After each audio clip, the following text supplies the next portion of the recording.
अस्सलाम वालेकुम दोस्तों, उम्मीद करता हूँ आप सब ठीक होंगे, खैरियत से होंगे। मैथ के बारे में अक्सर लोग ये सवाल करते हैं कि ये हमारा फाइनल सब्जेक्ट है। मोस्टली लोगों ने प्रिपरेशन अपनी कंप्लीट कर ली है एसएफ की, और पेपर के चूँकि 2 या 3 दिन रह गए, अब ये हमारा फाइनल सब्जेक्ट है, इसके बारे में एक वीडियो बनाएँ।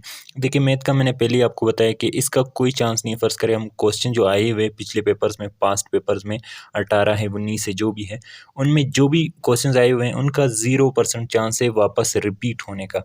हाँ, अगर हम एक आइडिया कर लें कि भाई किस तरह के क्वेश्चंस आने वाले हैं, यानी अपकमिंग जो हमारा पेपर है उसमें क्या क्वेश्चंस आने वाले हैं, एक आइडिया हो जाए हमें मैथ के रिलेटेड, तो फिर हम कुछ कर सकते हैं। कहने का मतलब ये है कि आईक्यू और मैथ के जो आप क्वेश्चन सीख रहे हैं इन्हें दोबारा रिपीट होने का कोई चांस नहीं है। 2 से 3 सवाल आते हैं, लेकिन जो हमने सीखा है इसका कोई चांस नहीं कि वही क्वेश्चंस आए। बस हमने इसका तरीक़ेकार सीखना है कि किस तरह के क्वेश्चंस आते हैं और हमने किस तरह इन्हें सॉल्व करना है। देखिए, क्वेश्चंस बहुत आसान होते हैं, इसके बस हमने ज़्यादा दिमाग नहीं लगाना, सिंपल तरीके से हमने इन्हें सॉल्व करना है। अक्सर लोग कहते हैं कि मैथ के मैंने सीखने हैं, मैंने आईक्यू के सीखने हैं। देखिए, कंबाइंड पेपर है, इसके 3 से 4 सवाल आते हैं और ये कंबाइंड होते हैं। मैथ और आईक्यू दोनों एक ही है, मतलब अलग-अलग से इसके सवालात नहीं पूछे जा सकते। हो सकता है आपसे इंटरव्यू में अलग-अलग तरीके से पूछे जाएँ। तो इस वीडियो में हम कुछ सवाल सॉल्व करेंगे। इन्हें सॉल्व करके आपको अगर इनके आंसर पता है पहले से तो कमेंट में ज़रूर बताइएगा। वैसे अगर नहीं आता तो इन्हें देखकर आपको एक आइडिया ज़रूर हो जाएगा कि किस तरह के क्वेश्चंस आएंगे और हमने इन्हें किस तरह से सॉल्व करना है। वीडियो को स्टार्ट करते हैं। सबसे पहले स्क्रीन पे जो आपको सवाल नज़र आ रहा है, अगर आपको इसका आंसर आता है तो कमेंट में हमें ज़रूर बताइएगा। ये क्वेश्चन कुछ इस तरह है, डैश है, फिर पी है, डी है, उसके बाद फिर एफ है, ई है, फिर दरमियान में कुछ गैप है और उसके बाद फिर डी एफ। इस तरह से इसका हमें 4 ऑप्शन दिए हुए हैं। फर्स्ट है सी, सी, पी, ई, एफ। इस तरह से 3 ऑप्शन मज़ीद दिए हुए हैं। इनमें हमने राइट आंसर को चूज़ करना है और हमें ये बताना है कि इसका राइट आंसर ये है। इस तरह के क्वेश्चंस अक्सर एसएफ के पेपर्स में रिपीट होते हैं। कभी कभी आपने देखा होगा कि 2 लिखा है, फिर 4 लिखा है और उसके बाद डैश है, फिर 7 लिखा है, फिर लिखा होता है कि व्हाट विल कम्स नेक्स्ट और इसके बाद कौन सा नंबर आने वाला है। बाइनरी नंबर्स का इस तरह से अक्सर क्वेश्चंस आते रहते हैं। देखिए, हम इस क्वेश्चन को कुछ पार्ट्स में डिवाइड करते हैं कि इनके बीच में गैप क्यों दिया हुआ है।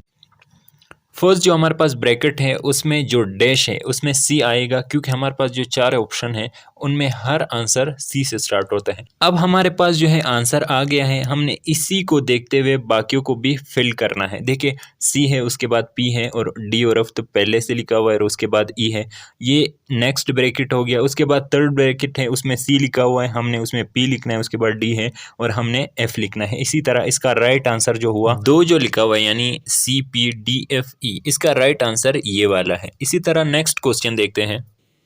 ये जो क्वेश्चन है ये एक भाई ने व्हाट्सएप पे शेयर किया है और कहे कि इससे ज़रा सॉल्व कर दें। ये क्वेश्चन कुछ इस तरह है, if there are 15 boys and 25 girls in a classroom, what will be the percentage of boys in the classroom. इसके लिए देखिए, अगर आप बहुत ज़्यादा इंटेलिजेंट है तो फिर ठीक है, वरना इसके लिए आपको कैलकुलेटर की ज़रूरत पड़ेगी। परसेंटेज निकालने के लिए कैलकुलेटर मस्ट होता है और एग्ज़ाम में आपको कैलकुलेटर अलाउड नहीं है। देखिए, इसका जो राइट आंसर है वो 3 है, इसका राइट आंसर है 37। परसेंटेज निकालने का सबसे आसान तरीका कैलकुलेटर पे है। सबसे पहले आपने वो नंबर लिखना है जिसका आपने परसेंटेज निकालना है। मैंने 15 का निकालना है, 15 को मैंने तकसीम किया है 40 पे। 40 क्यों लिखा है, क्योंकि 15 और 25 40 बनते हैं। 15 को मैंने यानी तकसीम किया है इस पे 40 पे और इसको ज़रब दिया है 100 पे, तो इसका राइट आंसर बनता है 37.5, यानी इसका राइट आंसर है 337। वैसे आपके पास कैलकुलेटर तो नहीं होता सेंटर में, यानी टेस्ट सेंटर में, तो आप इसे गेस कर सकते हैं कि इसका आंसर 40 तो नहीं आएगा, 30 तो नहीं आएगा या फिर 37 तो नहीं आएगा। इसका एक आसान तरीका मैं आपको बताता हूँ। इस तरह के क्वेश्चंस बार बार रिपीट होते हैं। देखिए, 16% निकालना है हमने 80 का, 80 का 16% क्या बनता है हमने ये बताना है। इस तरह का क्वेश्चन जब भी आ जाए आपने दोनों नंबर्स को उठाना है। फ़र्ज़ करें 16 और 80, 16 को हमने ज़रब देना है 80 से। अब ये कितना बनता है 1280। जब भी इस तरह से बड़ा नंबर आपको नज़र आए 1280, क्योंकि एक परसेंटेज नहीं हो सकता, तो आपने इसके बीच में डॉट दे देना है। तो ये कितना हो गया 12.80। एक और एग्जांपल आप लोगों को देता हूँ। वही क्वेश्चन है परसेंटेज का, मैं आप लोगों को एक और एग्जांपल दे रहा हूँ ताकि आप लोग अच्छे से समझ जाए। देखिए, इसके अलावा हमारे पास कोई रास्ता नहीं, एग्ज़ाम में हमें किसी चीज़ की कोई इजाज़त नहीं है अपने साथ ले जाने की।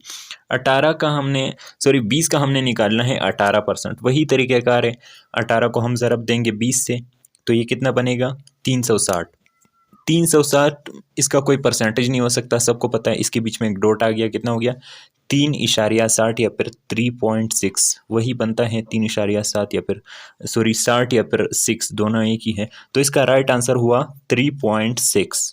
इस तरह से आप आसानी से परसेंटेज निकाल सकते हैं। यही एक तरीका है एग्ज़ाम में, यानी यही एक तरीक़ाकार होता है एग्ज़ाम में क्वेश्चन आईक्यू और मैथ के क्वेश्चन सॉल्व करने के लिए। इसके अलावा कोई तरीका नहीं है। इसके अलावा कोई तरीका होता मैं आप लोगों को ज़रूर बताता। देखिए, कैलकुलेटर, मोबाइल, कोई और कागज़ अपने साथ ले जाना कुछ भी अलाउड नहीं है। अगर आप ऐसा करते हैं तो पेपर के लिए मसला बन सकता है।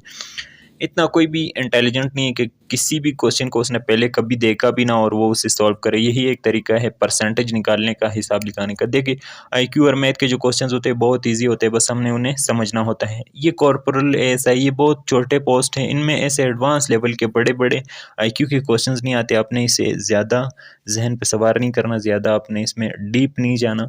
आसान क्वेश्चंस है, थोड़ा सा आपने समझना है कि ये क्वेश्चंस आया किस तरह है। सबसे पहले आपने आंसर को समझना है। जब तक आप आंसर को नहीं समझेंगे आपके जहन में उसका कोई जवाब नहीं आएगा।